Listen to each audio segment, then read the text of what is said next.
What's good, YouTube? It's your main man codingworm, and I'm back with another video. And today I'll be using the shader material in Godot. So make sure you all like and subscribe. I'm trying to hit 500 subscribers, so your subscription is much appreciated. And with all that being said, let's get right into the video.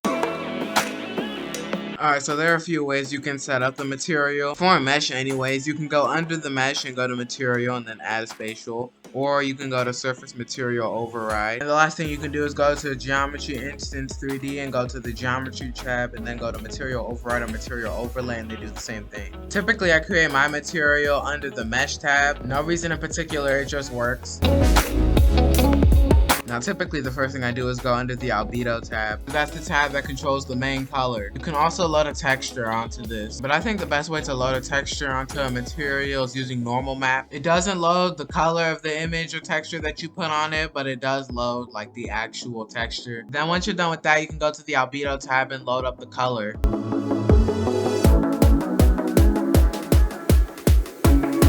Then after that, everything else really just adds more depth and color to the texture. The roughness makes your texture glossy.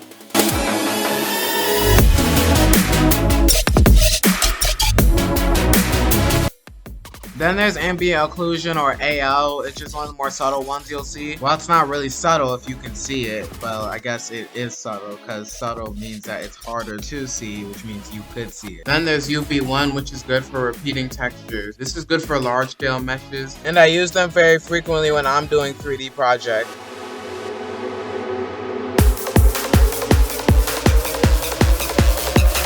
There is a grow feature. This allows you to increase an object's vertices. And think of vertices as like the corners.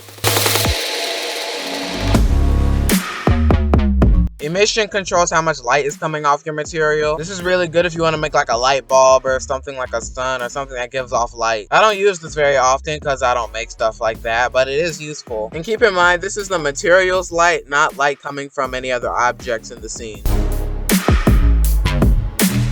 There's the metallic function, which makes your material more reflective. This is good for things like mirrors. Yeah, cause I just want you to know I'm starting with the YouTuber in the mirror. I'm asking viewers to subscribe to me.